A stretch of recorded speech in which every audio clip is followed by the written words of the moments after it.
dia! Está começando mais um Bahia Motor aqui pela TVE. E sem delongas, vamos ver o que temos no programa de hoje.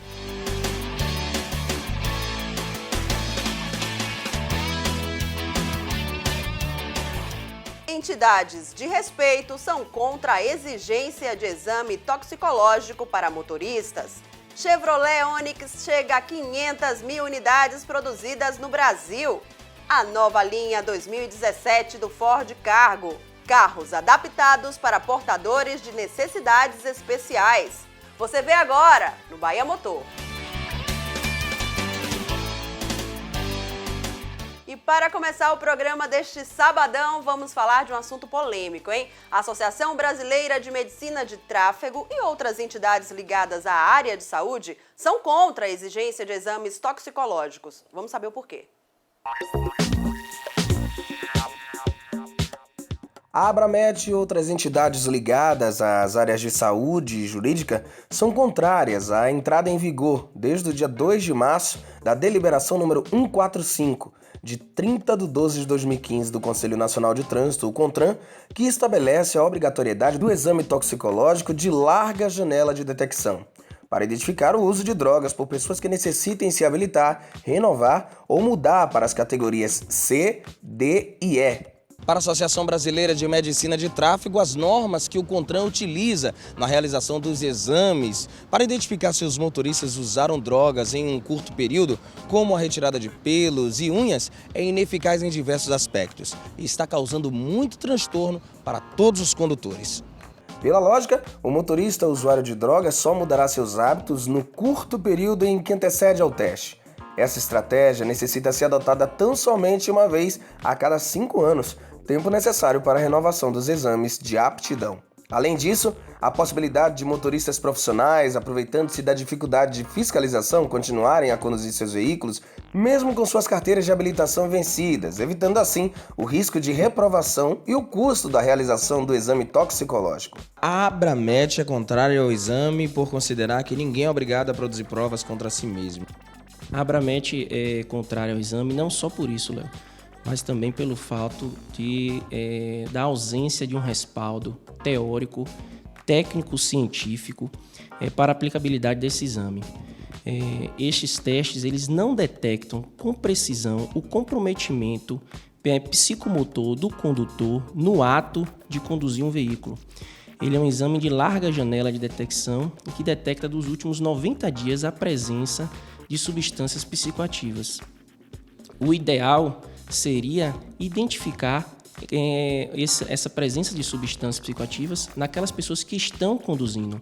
O próprio Código de Trânsito Brasileiro fala que é infração gravíssima conduzir veículos sob efeito de álcool ou drogas psicoativas que possam causar dependência.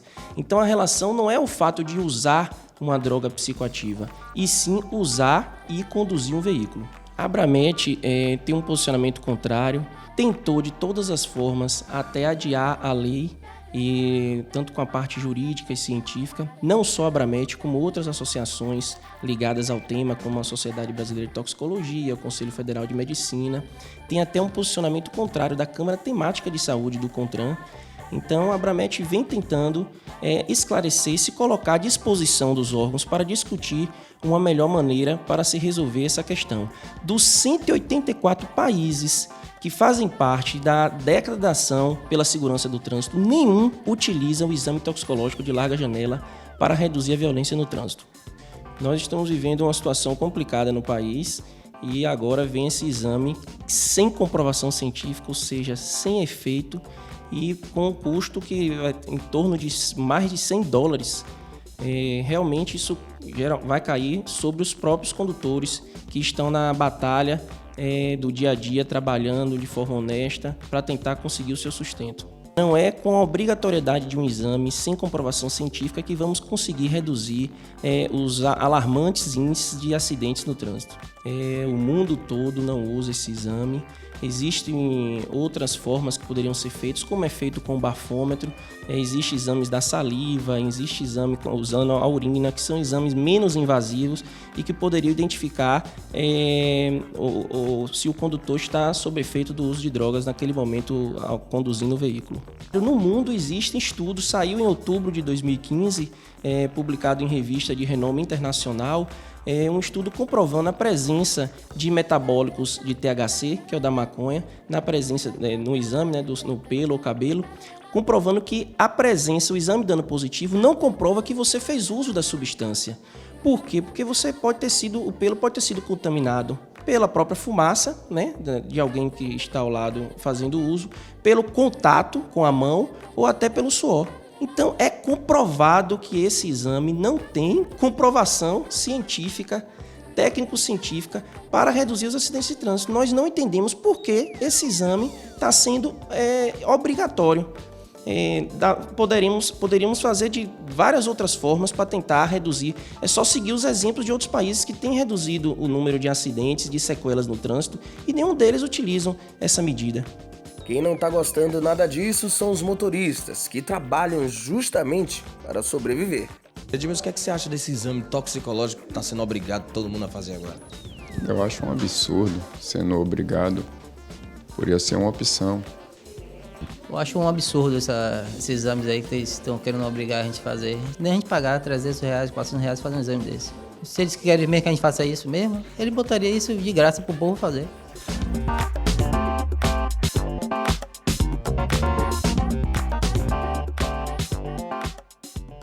40 meses após o lançamento do modelo no país, o Chevrolet Onix atinge a marca de 500 mil unidades no Brasil. Um recorde para a Chevrolet. O Onix conquista mais um marco histórico e se transforma no modelo Chevrolet que mais rápido atingiu a marca de 500 mil unidades produzidas no país. O feito acontece apenas 40 meses após o lançamento do carro no mercado nacional. A unidade emblemática é representada por um Onix LTZ e a cerimônia comemorativa contou com a presença de empregados da fábrica da GM em Gravataí, Rio Grande do Sul, onde a Onix é produzida.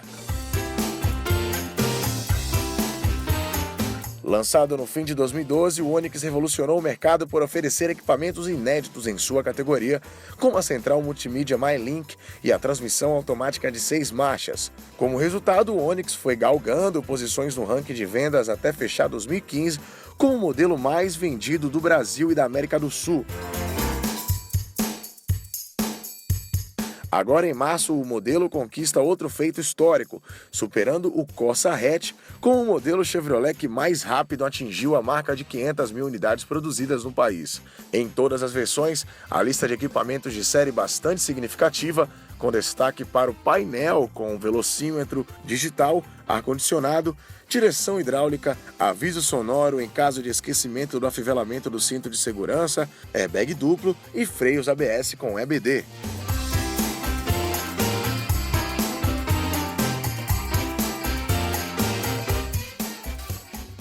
A linha 2017 do Ford Cargo chega com uma nova transmissão automatizada de última geração.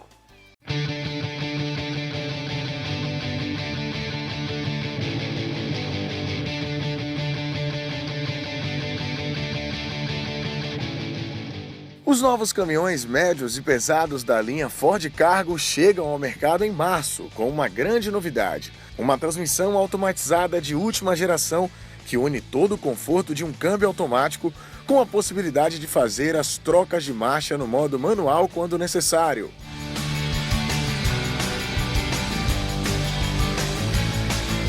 A Ford reuniu a imprensa especializada no campo de provas da Randon, na Serra Gaúcha, para mostrar os 6 novos modelos da linha Torque Shift 2017, com capacidade de 16 a 45 toneladas e transmissão automatizada de 10 e 16 marchas, trazendo ainda mais economia e produtividade para vários tipos de aplicação.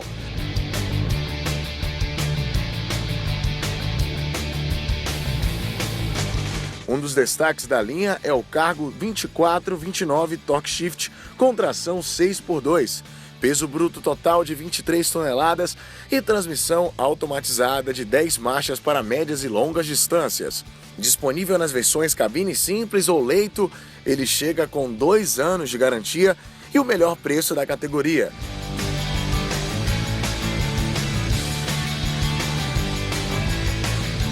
Atualmente, a Ford oferece uma das linhas de caminhões mais completas em todos os segmentos do mercado, de semileves, leves, médios e pesados ao extra pesados.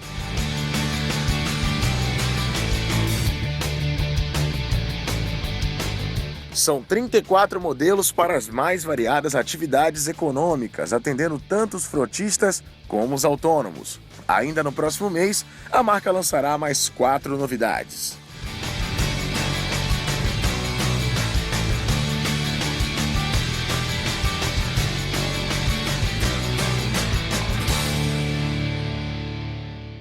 E agora vamos falar de carros adaptados. Você que é portador de necessidades especiais e quer dirigir, o Bahia Motor vai mostrar agora que o processo é bem fácil. Acompanhe a primeira parte da reportagem.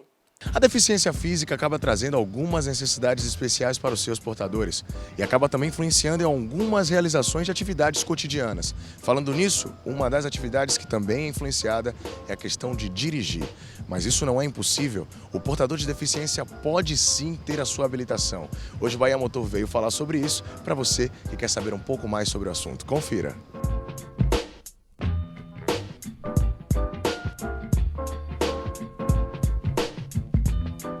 E para começar esse assunto, fomos até uma autoescola de Salvador conversar com o diretor. Antônio, quais são as mudanças necessárias no carro para o aluno portador de deficiência? Então, vai depender muito da deficiência de cada portador. Acelerador e freio manual, que é justamente para o portador que não possui movimentos nos membros inferiores. O acelerador esquerdo, para o portador que não possui movimento ou não possui a perna direita. Ele acelera e freia com a perna esquerda. Pomo giratório é justamente para o portador que precisa só utilizar o braço esquerdo ou direito. Esse pomo é móvel, ele pega do lado direito do volante ou do lado esquerdo. Sendo que o veículo também é automático.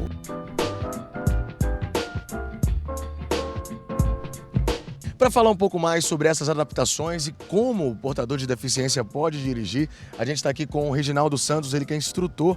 Reginaldo, para a gente começar o bate-papo, a gente olha, né, aqui na parte da condução do veículo, existem muitas coisas que num carro normal não há. Explica para a gente por parte, certo. Quais são essas coisas, né? Quais são essas peças e qual a função de cada coisa? Pronto, primeiro eu vou te falar aqui sobre esse punho aqui, que basicamente ele é para o candidato que não tem um braço ou tem uma deficiência. Ele usa com uma mão só a direção. Observe que com um braço só ele pode dirigir, seja o esquerdo ou seja o direito.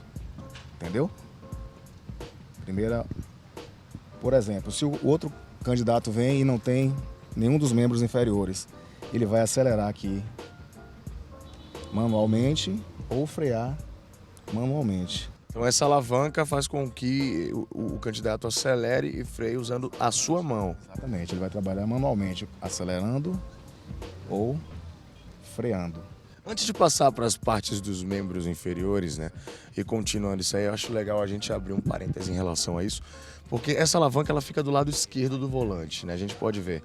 Existe, em alguma das hipóteses, dependendo da necessidade do candidato, de que essa alavanca venha para o outro lado, como é que funciona isso? Existe todo um procedimento para atender a qualquer necessidade. No caso, se o candidato só tiver o braço direito, isso aqui passa para cá. Pode observar que tem o mesmo mecanismo aqui de adaptação e aqui. Interessantíssimo. Agora falando dos pedais, também tem que ter diferença lá embaixo, né? Tem que ter diferença. Aqui no caso, esse carro tem o freio e o acelerador.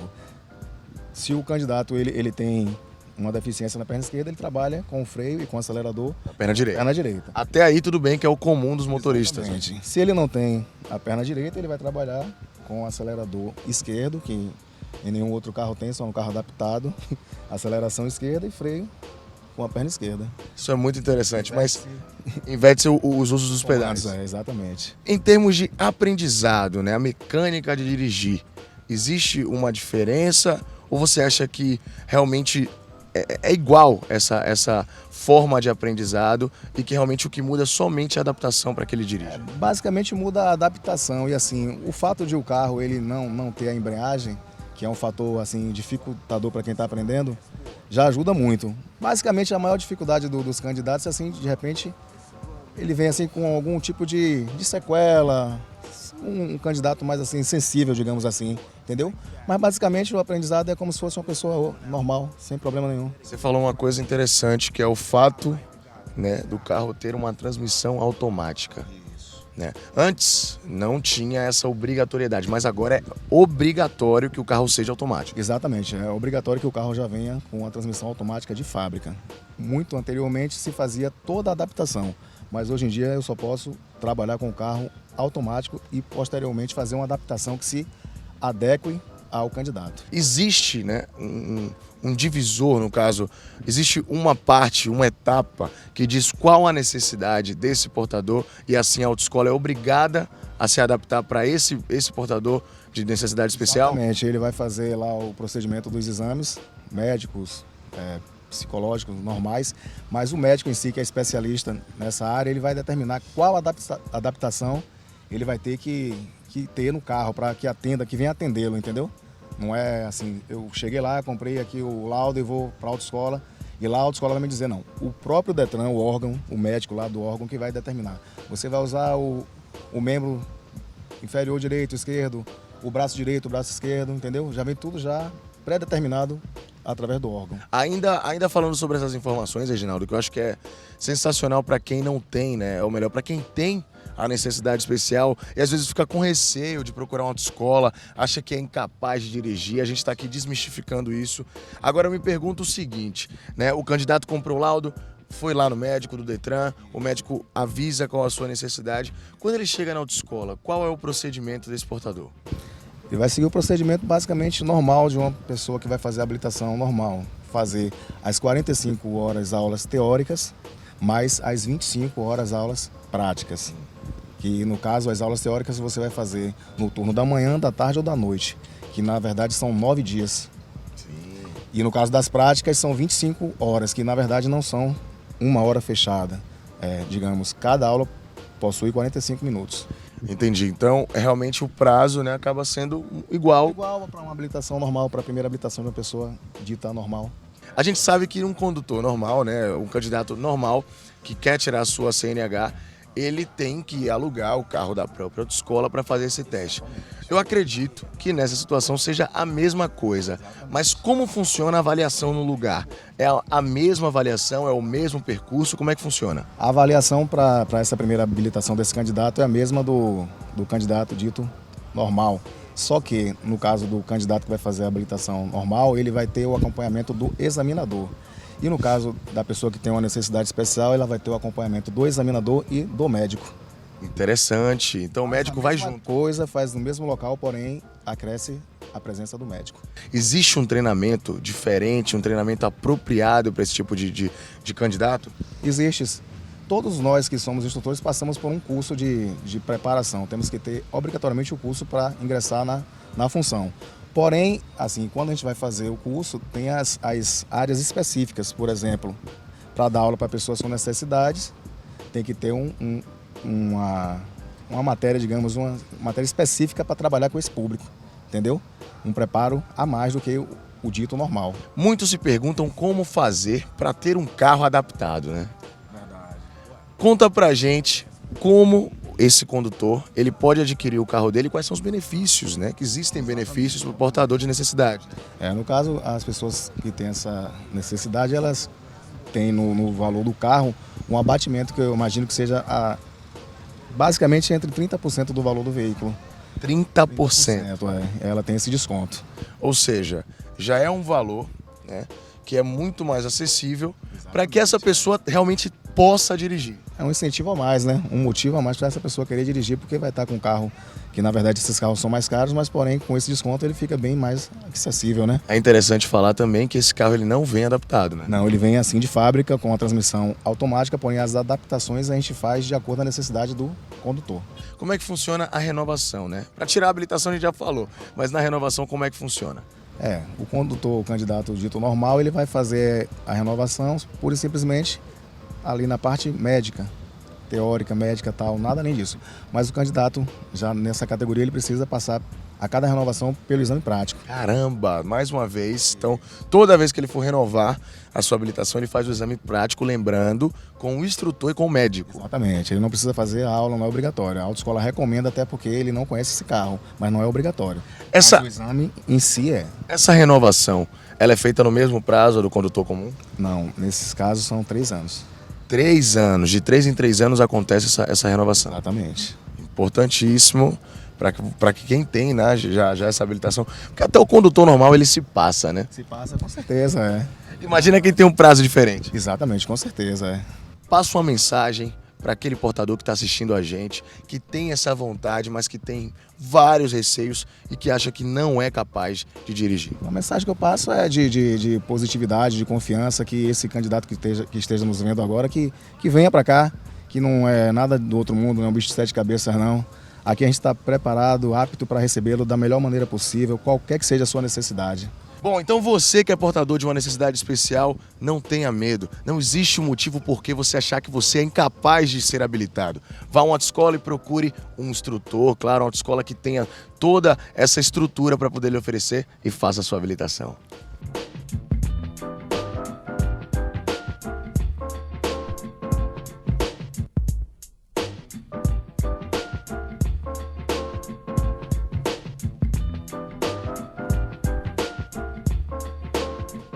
E a prova viva de que realmente a acessibilidade é o ponto-chave, que nada é impossível para você que tem necessidades especiais, é a dona Denise Reis que está aqui. Denise, conta pra gente, qual conselho e qual mensagem você passa para quem tem uma necessidade especial e que acha que não tem condições de ser habilitado, até porque você está aqui tirando a sua habilitação, não é isso? Nós somos capazes, sim. É querer, é poder, ter fé em Deus, entendeu? E tentar. Se não der, não deu, mas pelo menos a gente tem que ter a consciência de que nós somos capazes, sim. Nós queremos, basta querer, querer é poder. Conta pra gente, na prática é difícil ou é tranquilo? É meio difícil, é complicado, principalmente para mim que nunca tive acesso ao volante. Então no começo, tá, meu instrutor aqui que sabe, a gente fica nervosa, você quando vê um pedestre, você fica ansioso, às vezes você freia sem necessidade, mas como ainda estou no começo, não tenho nem 50% de aula, eu acredito que para quem nunca teve contato, eu não estou tão ruim.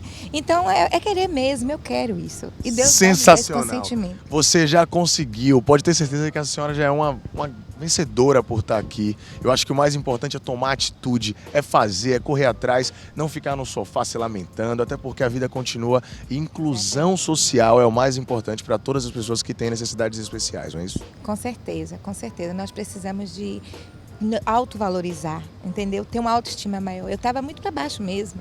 E aí meu sobrinho disse assim, tia, por que essa dependência de suas filhas? Por que se a senhora é tão inteligente? Aí eu realmente achei que deveria me dar uma oportunidade. Se eu não conseguir, pelo menos eu tentei. Mas eu quero, pelo menos dizer assim, eu fui. Não deu, mas eu tentei. Denise, eu de antemão, parabéns. Não só pela atitude, eu tenho certeza que a senhora já conseguiu, viu? Tudo de bom e boa sorte durante o processo. De Jesus, com o consentimento dele. E com o apoio de Eric aqui, que você vai ver, a minha corrente forte. Ô, Eric, você sabe que sua responsabilidade é imensa, né? Com certeza. Uma boa aluna aqui, espetacular aqui. Espetacular ela. Sensacional.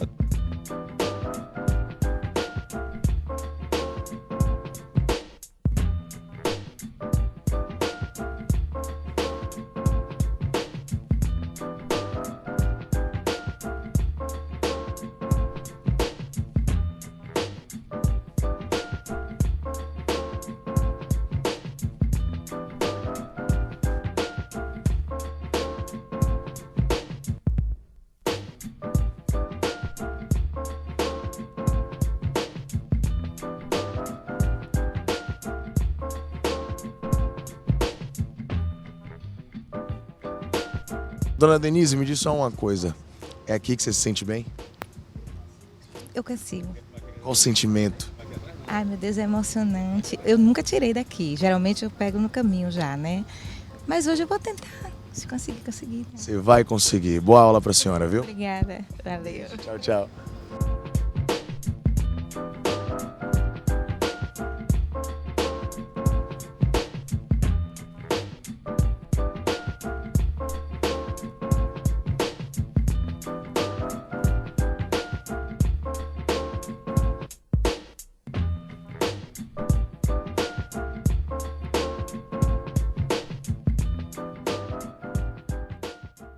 Está chegando ao fim mais um Bahia Motor, mas antes quero confirmar nosso convite para você, telespectador do programa, nos acompanhar nas redes sociais. Estamos no YouTube, Instagram e também no Facebook como Programa Bahia Motor. Na próxima semana voltamos com mais novidades e como sempre, eu te espero, hein? Tchauzinho!